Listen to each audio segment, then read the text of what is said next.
vous invite à vous asseoir. Merci au Seigneur pour sa présence. Croyons que la présence de Jésus libère, la présence de Jésus guérit. Amen. Gloire à Dieu. Gloire à Dieu. C'est tellement important, la présence de Dieu. Soyez les bienvenus ce matin. On est heureux de se retrouver ensemble, l'Église. Et sans plus tarder, je voudrais partager ce que le Seigneur a mis sur mon cœur. Et le message de ce matin est inspiré par la Bible. C'est plutôt une bonne chose, non ? Ça peut être pas mal, hein ? Pourquoi j'en viens ici ? Parce que c'est important, on le dit souvent à l'église Vie et Foi, alors vous inquiétez pas, on ne radote pas, on ne vieillit pas, on ne radote pas, mais on aime souvent dire à l'église Vie et Foi qu'il est important de lire la Bible. Il est important de lire la Bible, non pas pour se cultiver, c'est bien d'avoir la culture, mais après la mort, la culture, ça servira à rien du tout. Il est important de lire la Bible pour être transformé par la Bible. Pasteur William dit souvent, la Bible, elle n'est pas là pour nous informer, elle est là pour nous transformer. Et c'est important de lire la Bible, non seulement de la lire, de la retenir, mais surtout d'y réfléchir. Parce que si je lis quelque chose sans y réfléchir, qu'est-ce qui se passe ? On l'oublie, on ne le comprend pas. Et c'est important que nous puissions avoir de la qualité dans la lecture de la Bible, c'est-à-dire quand tu lis la Bible, assure-toi d'être concentré, d'être dans de belles dispositions. Et c'est important de méditer la Bible. On a souvent un problème avec le mot méditation. Méditation, ce n'est pas uniquement un truc hindouiste ou lié au yoga. Méditer, ça veut dire réfléchir. Ça veut dire laisser mijoter. Il y en a qui aiment cuisiner ici ? Vous savez que quand vous laissez mijoter un plat, il n'a pas le même goût que quand on le mange tout de suite. Et quand tu laisses mijoter un verset, il n'a pas le même goût que si tu le fais sortir tout de suite.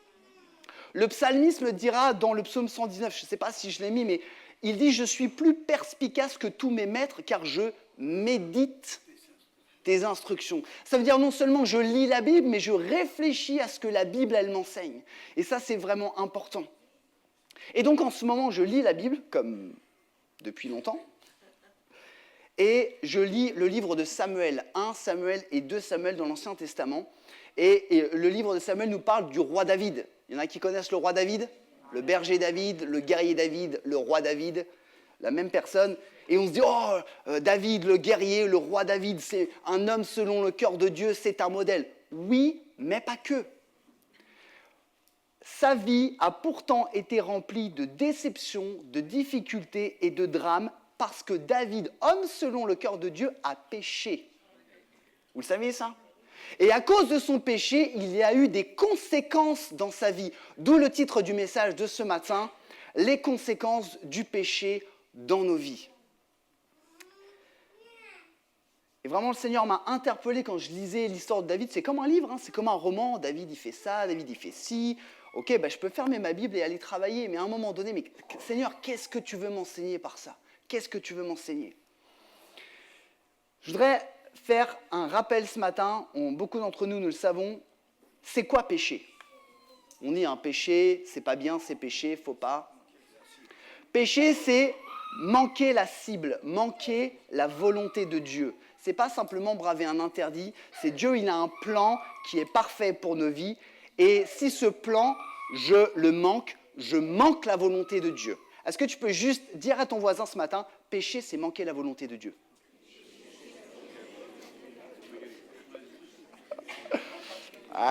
C'est dur à dire. Péché, c'est... Ok. Vous avez vu, c'est beaucoup plus large. Péché, c'est manquer la volonté de Dieu. Le péché nous sépare de Dieu. Le péché nous sépare de sa présence. Le péché nous sépare de la présence du Saint-Esprit. Le péché nous sépare des bénédictions de Dieu et de son plan. Je reprends, parce que je sais que certains d'entre nous, on était concentrés sur ce petit enfant qui pleurait, c'est normal. Moi, le premier, quand je vois un papillon, un papillon. J'ai dit que c'était important de se mettre en bonne condition pour lire la Bible, ok ? On recommence. C'est normal, l'Église est vivante. Le péché nous sépare de Dieu. Le péché nous sépare de la présence de Dieu. Le péché nous sépare du Saint-Esprit, donc des bénédictions de Dieu et du plan de Dieu. Le péché nous sépare de Dieu. Pourquoi ? Parce qu'en Dieu, il n'y a pas de péché. Amen. Dieu est parfait. Est-ce que tu le crois ? Donc Dieu est parfait, il n'y a pas de péché en lui. Donc quand je touche au péché ou je pratique le péché, comme il n'y a pas de péché en Dieu, je suis séparé de lui. Et donc je suis séparé de tout ce qu'il a de bon pour moi. Et je voudrais aborder plusieurs cas ce matin, 2 cas, et je rentre tout de suite dans le premier point, parce que je voudrais qu'on prenne du temps ce matin aussi pour prier. Numéro 1, la conséquence de vivre dans le péché.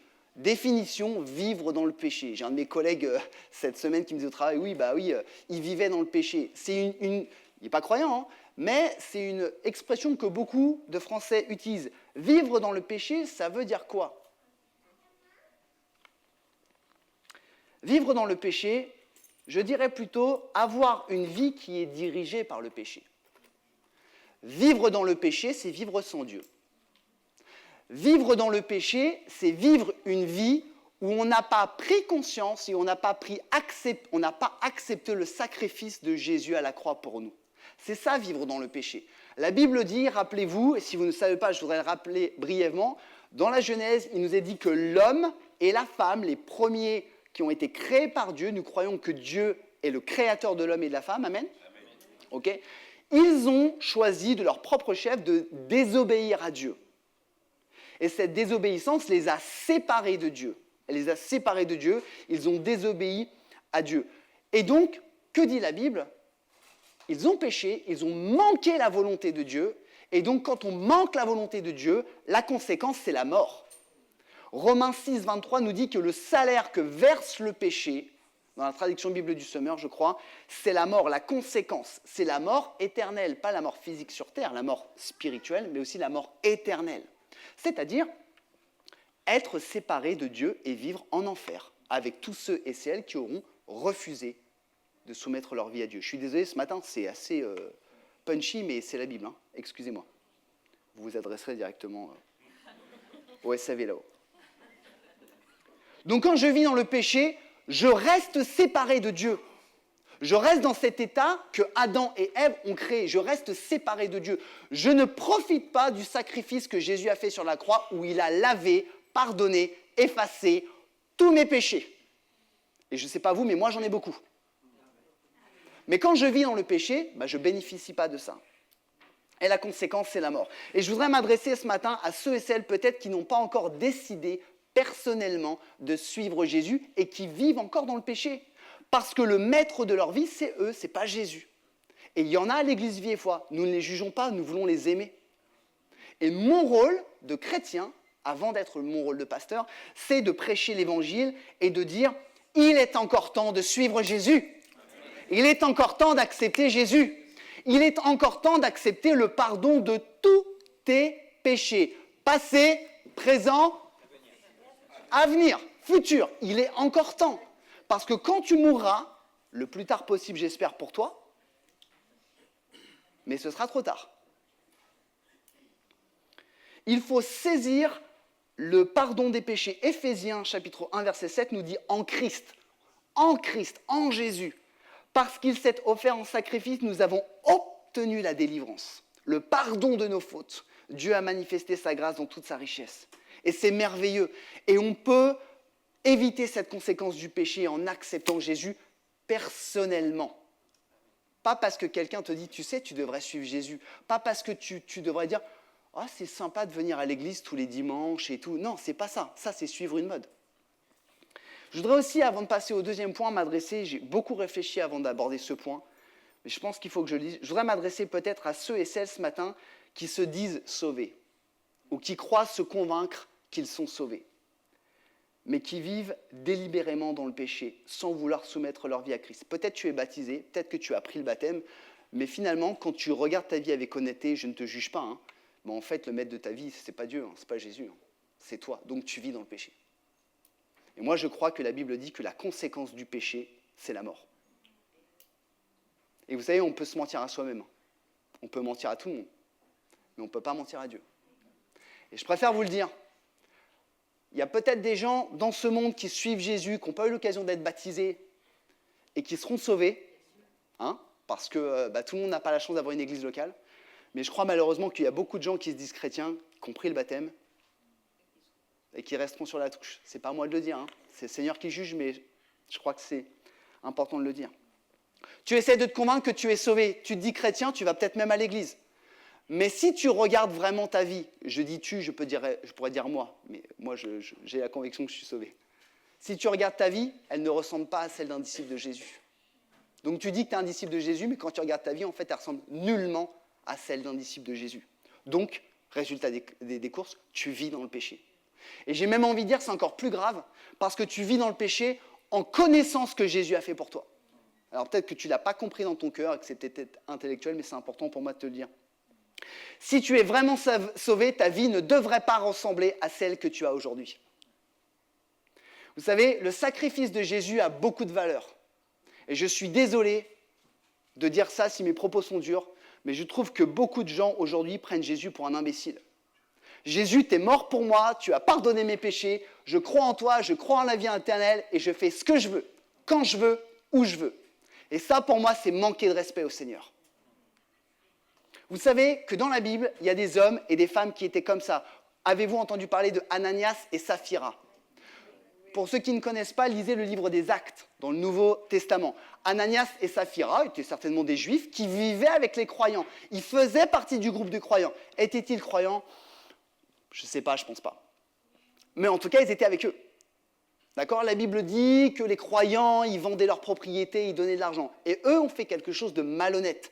Ils ont vendu une propriété, ils ont dit, on donne tout l'argent de la propriété. Sauf qu'ils ont menti, ils ont gardé une partie pour eux. D'accord ? Ils ont menti. Ils ont fait style, ils ont fait genre. Ok ?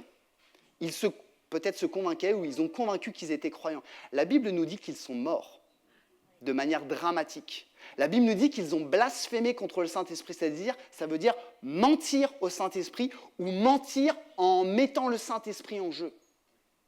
Et aujourd'hui, peut-être dans nos églises, peut-être qu'à EVF, il y a des gens qui peut-être croient être sauvés. Mon frère, ma soeur, avec tout l'amour que j'ai pour toi, pose-toi les bonnes questions, viens à Jésus et transforme ta vie. Si vraiment tu es un disciple de Jésus, ta vie doit être celle d'un disciple. Amen ? Amen. Est-ce qu'on passe au deuxième point ? C'était de la rhétorique, hein, je serais quand même venu au deuxième point.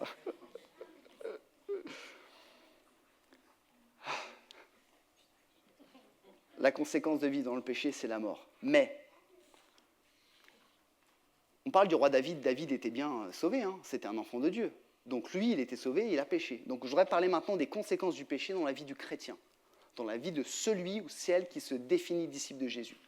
On parle bien ici de ceux qui ont choisi de suivre Jésus, qui ont accepté de lui soumettre leur vie, donc ça veut dire une personne qui ne vit plus dans le péché. Et je voudrais désamorcer quelque chose pour les perfectionnistes ce matin.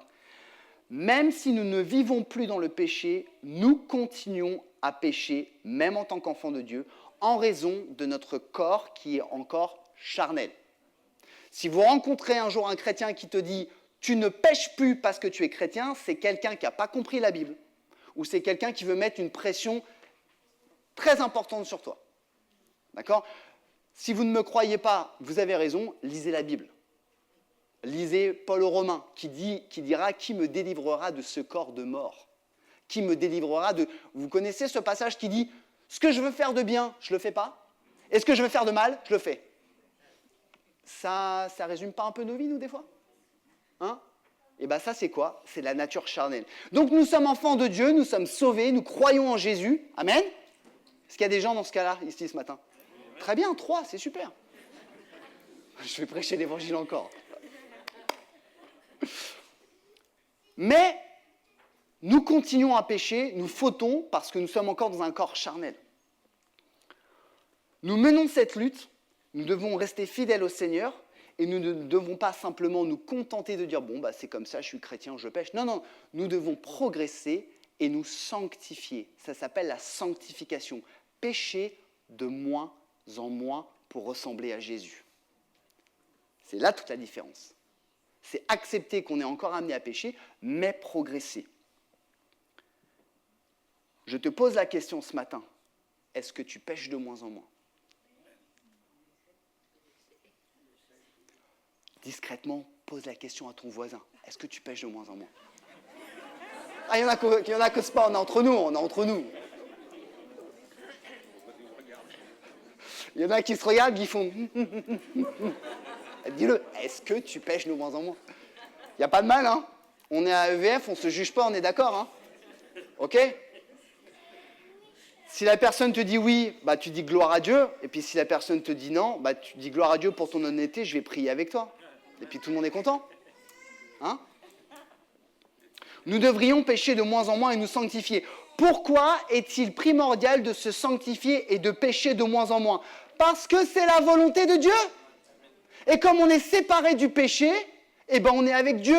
Quand on est avec le péché, on est séparé de Dieu. Et quand on est avec Dieu, on est séparé du péché. Et Dieu veut que tu te purifies. Il veut que tu pêches de moins en moins pour ressembler au modèle des modèles qui est Jésus-Christ. Et c'est ça la sanctification. Donc nous devons nous sanctifier et pécher de moins en moins parce que c'est la volonté de Dieu, parce que nous devons obéir et ressembler à Jésus. Mais aussi, et j'y viens, c'est le cœur de ce message, parce que le péché a des conséquences néfastes dans notre vie de croyant. Le péché a des conséquences néfastes dans notre vie de croyant. Le péché vient pourrir notre existence. Le péché vient rendre notre existence contraignante, pénible, et parfois ces conséquences du péché, elles durent, parce qu'elles nous séparent de Dieu. Certains d'entre nous, nous avons parfois des vies qui sont poussives, qui sont difficiles, on a des galères, ça recommence, et on se dit, mais pourquoi? Bah, peut-être parce qu'il y a du péché. Hein. Il y a des épreuves que Dieu permet, parce que Dieu permet, Dieu n'envoie pas les épreuves, Dieu permet les épreuves. Pourquoi, à votre avis? Parce qu'il s'ennuie? On a dit qu'il fallait méditer la parole de Dieu. À votre avis, pourquoi Dieu permet que nous ayons des épreuves? Merci Omar. Pour affermir notre foi. Dieu est le plus grand des entraîneurs, le plus grand des coachs. Dieu veut que tu progresses. Donc si Dieu voit que ça va t'aider à grandir, il va le laisser. Sinon, tu vas devenir un enfant pourri gâté. Et Dieu veut que tu grandisses parce que Dieu a des plans pour toi et pour moi. Donc Dieu parfois permet des épreuves. Mais parfois, il y a des épreuves ou des difficultés que nous nous occasionnons nous-mêmes. Ce n'est pas Dieu qui permet, ce n'est pas la faute de Dieu, ce n'est pas la faute du diable, ce n'est pas la faute de mon voisin. En fait, c'est ma faute à moi, parce que je fais n'importe quoi, parce que je manque la volonté de Dieu, et il y a des conséquences dans ma vie. Galates 6, 7 à 8. Je la lis dans la version... j'ai fait une petite erreur, c'est la Bible second 21 et pas Bible du Summer, c'est pas grave. Ne vous y trompez pas. On ne se moque pas de Dieu. Qu'est-ce que j'aime ça? On ne se moque pas de Dieu. Ce qu'un homme ou une femme aura semé, il le récoltera aussi. Celui qui sème pour satisfaire sa nature propre, c'est-à-dire la nature charnelle, récoltera d'elle la ruine. Certaines traductions, la mort. On récoltera la ruine, mais celui qui sème pour l'esprit récoltera de l'esprit la vie éternelle. Tout est dit. Et je voudrais terminer par quelques exemples bibliques dans cette exhortation, parce qu'il faut s'appuyer sur la Bible. Numéro 1, parce que le peuple d'Israël s'est rebellé contre Dieu. Il a passé 40 ans dans le désert, alors que la traversée initiale d'Égypte au pays de Canaan aurait à peu près pris 11 jours. Parce que le peuple de Dieu, des Juifs, pas des non-croyants, des Juifs choisis par Dieu, qui respectaient beaucoup plus de lois que vous et moi, parce qu'eux se sont rebellés et ont désobéi à Dieu, ils ont perdu du temps. 40 ans, 11 jours. Alors, 11 jours, c'est théorique parce que voilà, il y a des femmes, des enfants, tout ça, mais j'ai fait le calcul. Ça fait 1327 fois plus de temps. Quand je pêche, je perds 1327 fois plus de temps dans ma vie. Vous, je ne sais pas, moi je suis très impatient. Moi, quand je perds 2 fois du temps, ça m'énerve. Alors 1327... Je voudrais lire un passage dans la Bible qui dit ça. Nombre 14, 21, 23. « Néanmoins, aussi vrai que je suis vivant et que toute la terre sera remplie de la gloire de l'Éternel. lisez avec moi, aucun de ces hommes qui ont vu ma gloire. On ne parle pas des gens qui ne connaissaient pas Dieu, là. On ne parle pas des gens qui vivaient dans le péché, on parle des enfants de Dieu. Aucun de ces hommes, bien sûr, de ces femmes qui ont vu ma gloire et les manifestations extraordinaires que j'ai produites en Égypte et dans le désert, qui ont déjà 10 fois voulu me forcer la main. Est-ce que des fois, tu n'as pas envie de forcer la main à Dieu? Moi, je plaide coupable. Merci, ma sœur. Et qui ne m'ont obéi, aucun de ces hommes ne verra le pays que j'ai promis par serment à leurs ancêtres. Aucun de ceux qui m'ont méprisé n'y entrera. Toute la génération de Moïse est morte dans le désert. Merci.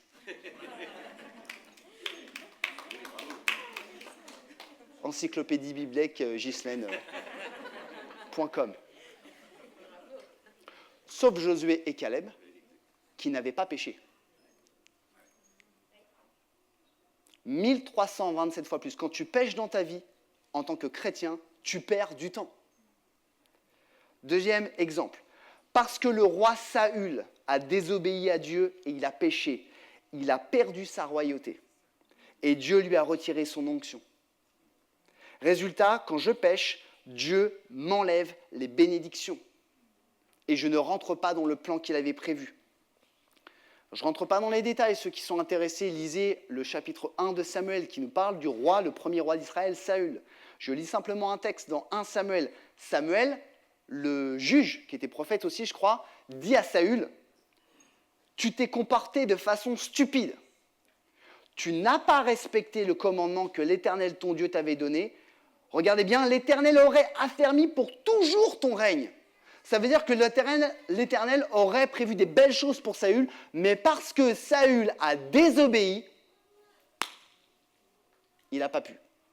Quand je pêche, ce que Dieu a prévu pour moi, même si la volonté de Dieu est parfaite, bien entendu, si quand je pêche, la volonté de Dieu pour moi, elle ne se fait pas. Et Dieu m'enlève l'onction et la bénédiction. Dernier exemple, parce que David, on va parler du grand roi David, parce que David, le grand roi David, a péché contre Dieu, en commettant un adultère avec une femme qui n'était pas la sienne, en essayant de cacher cet adultère, en faisant tuer son mari, de manière bien maladroite. Il a perdu un enfant et il a eu de gros troubles dans sa famille. Le péché a un impact dans ma vie et le péché a un impact dans ma famille. On va quand même le lire. Je veux bien que tu le mettes, merci Claire. Le prophète Nathan parle à David de la part de Dieu. C'est important qu'on puisse lire ça. Nathan dit à David, « Alors pourquoi as-tu méprisé ma parole ?» Donc il parle de la part de Dieu, « en faisant ce que je considère comme mal. Tu as assassiné par l'épée Uri le Hittite, qui était l'homme de cette femme. Tu as pris sa femme pour en faire la tienne, et lui-même, tu l'as fait mourir par l'épée des Ammonites. » Notez bien, maintenant la violence ne quittera plus jamais ta famille, parce que tu m'as méprisé et que tu as pris la femme d'Uri le Hittite pour en faire ta femme. Voici ce que déclare l'Éternel. Je vais faire venir le malheur contre toi du sein même de ta famille. Je prendrai sous tes yeux tes propres femmes pour les donner à un autre, qui s'unira à elles au grand jour. C'est glauque, hein ? C'est dramatique. Toi, tu as agi en cachette. Mais moi, j'exécuterai cela sous tes yeux de tout Israël au grand jour. Et si vous continuez à lire la Bible, il est bien marqué que le fils aîné de David, Absalom, a voulu se rebeller contre son frère et a couché avec les femmes, parce qu'ils étaient polygames à cette époque, de son père.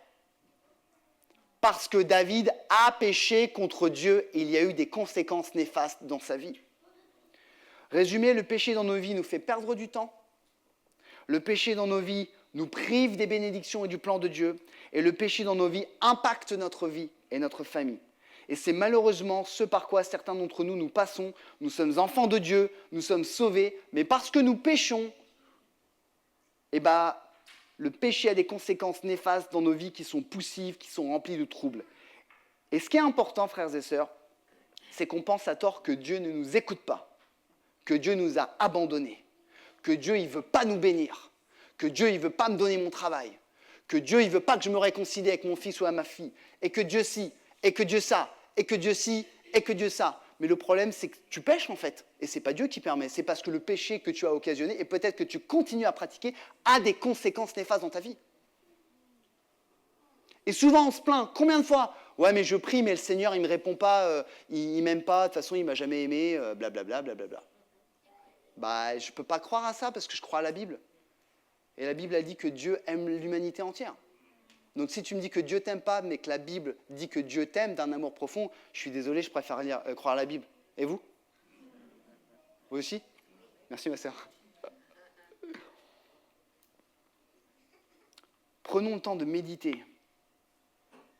Pensons à toutes nos actions passées là, cette semaine, ce mois-ci, cet été, ces dernières années.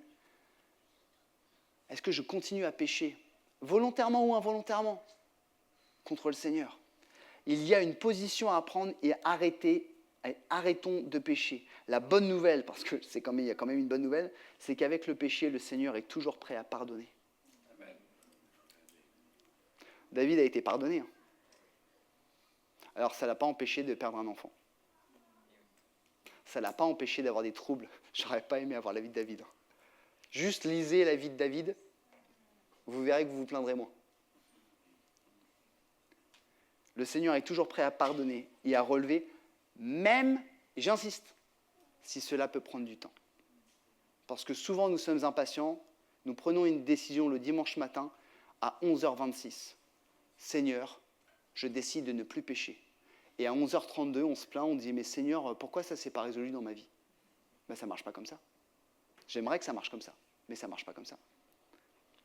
Pourquoi? Parce que quand tu décides d'arrêter de pécher, il y a des choses qui se déclenchent immédiatement. Déjà, tu plais à Dieu. Et après, il y a un cercle vertueux qui se met en place et qui peut prendre du temps. Parce que si le Seigneur nous donne tout dans la bouche immédiatement, nous allons devenir des enfants ingrats. Je voudrais juste prendre un exemple. Quand tu arrêtes de pécher, il y a des choses qui se bonifient et qui recommencent immédiatement. Mais il y a des choses qui peuvent prendre des heures, des semaines ou voire des années à reprendre. Et je voudrais pour ça prendre l'exemple de quelqu'un qui arrête de fumer. Quelqu'un qui arrête de fumer. Nous savons tous que fumer n'est pas bon pour la santé, d'accord? Et bien sûr, à EVF, nous ne jugeons pas les frères et les sœurs qui fument. Nous prions pour eux. Excusez-moi, j'ai des problèmes d'audition. Ouais, déjà, ouais. Je préfère le dire. Parce que fumer, c'est comme trop manger. Hein. C'est pas bon pour la santé. Ah mince, il revient avec trop manger. Oh, décidément, ce pasteur. Je suis désolé, j'ai rechuté. Quelqu'un qui arrête de fumer, la nicotine part du sang en 24 heures. 24 heures, super. Mais, il faut attendre 1 à 2 semaines pour que le goût et l'odorat s'améliorent. Il faut attendre 1 à 3 mois pour que la toux et l'essoufflement diminuent. Il faut attendre 1 an pour que le risque d'infarctus du myocarde diminue que de moitié par rapport à quelqu'un qui ne fume pas. Il faut attendre 10 ans pour que le risque de cancer du poumon soit réduit de moitié.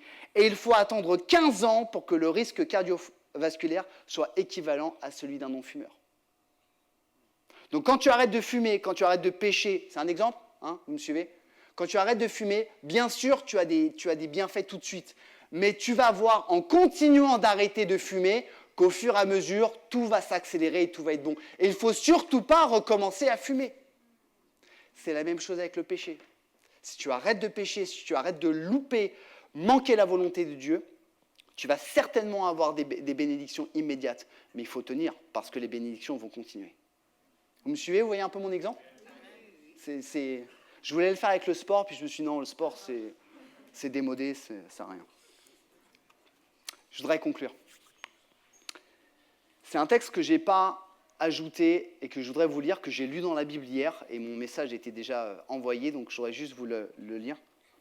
C'est dans 2 Samuel, et David dit, et ça résume bien notre message, « L'Éternel a agi en tenant compte de ma conduite juste. » L'Éternel a agi en tenant compte de ma conduite juste. « Comme mes mains sont pures, il m'a récompensé, car j'ai suivi les voies qu'il a prescrites. je n'abandonne pas mon Dieu pour m'adonner au mal. David montre bien que le Seigneur nous aime, il nous pardonne, mais il nous donne en fonction de notre conduite. Nous devons nous sanctifier et pécher de moins en moins. Cela ne veut pas dire que notre vie sera sans encombre. Ne me faites pas dire ce que je n'ai pas dit. Mais elles seront tellement plus préservées. Parce que quand dans ta vie, tu as uniquement les épreuves que Dieu permet pour que tu grandisses et que tu n'as plus le pipi caca que tu as occasionné toi-même, que j'ai occasionné moi-même, c'est tellement mieux. Et j'ai terminé ce matin, je vous remercie pour votre attention. Je ne vais pas faire d'appel ce matin, mais je voudrais qu'on prenne quelques secondes. Je crois qu'on a besoin de prendre du temps dans la prière, peut-être pour méditer, penser à nos vies et dire « Seigneur, montre-moi peut-être si je continue à pécher, aide-moi à arrêter de pécher, aide-moi à me sanctifier, à pécher de moins en moins. » Et si j'ai l'impression que ma vie, elle est clean, il n'y a pas de mal à ça. Saint-Esprit, c'est David qui dira ça, révèle-moi les péchés dont je n'ai pas conscience. Révèle-moi mes attitudes. Je rappelle, pécher, c'est pas faire quelque chose de pas bien. Pécher, c'est manquer la volonté de Dieu. Notez à quel point c'est large. Si la volonté de Dieu, c'est que tu passes du temps avec ta famille et que tu es bloqué au boulot parce que tu l'as décidé, c'est un péché. La volonté de Dieu, elle est parfaite et on doit la suivre. Est-ce qu'on peut prier ensemble? Se mettre dans la prière. Pendant que mon frère David joue, je voudrais que chacun d'entre nous, peut-être dans le silence, on puisse analyser nos vies devant le Seigneur et dire « Seigneur, moi je veux me sanctifier, je veux te plaire, je veux me séparer du péché. Montre-moi, Seigneur. » Et peut-être, si certains d'entre nous, nous avons à cœur de demander pardon, faisons-le ce matin. Prenons quelques instants.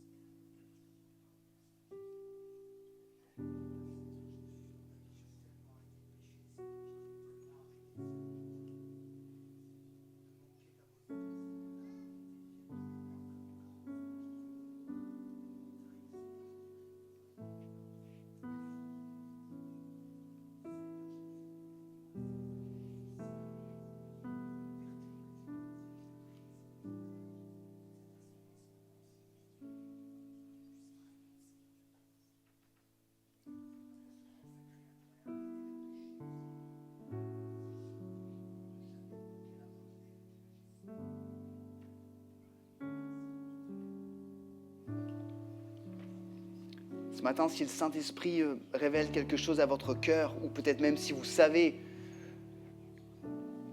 que vous pratiquez le péché, je voudrais vraiment vous encourager à vous repentir, à demander pardon à Jésus. Et peut-être dans votre cœur, ou peut-être à voix basse dire « Seigneur Jésus, je te demande pardon. Seigneur Jésus, je te demande pardon pour mon péché. Et je veux décider aujourd'hui devant toi d'arrêter de pécher et de pécher de moins en moins pour te ressembler. Seigneur, je te demande pardon. » Vous pouvez même peut-être citer ces péchés, peut-être ces choses. C'est entre vous et le Seigneur ce matin. Alléluia, Seigneur. Seigneur, je veux prier pour cette assemblée, ton Église. Et je ne veux pas oublier peut-être ceux et celles qui nous voient à travers les médias, les réseaux, Seigneur. Et je te prie de bénir ton Église, Seigneur.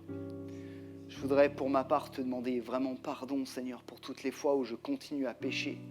Je sais que ce péché ralentit ma vie de disciple, a des conséquences sur ma famille et me sépare de toi, Seigneur. Et je te prie vraiment que tu puisses m'aider, que tu puisses tous ensemble nous aider à nous sanctifier, Seigneur, parce que tu viens chercher une église qui est belle, une église qui est sainte et une église qui est pure.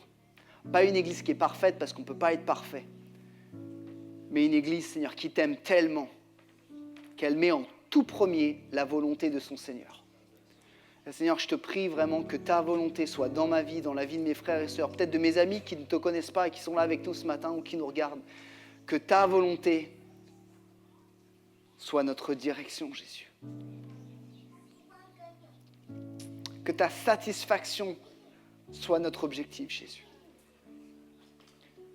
et que tu sois fier de tes enfants, Jésus. Amen.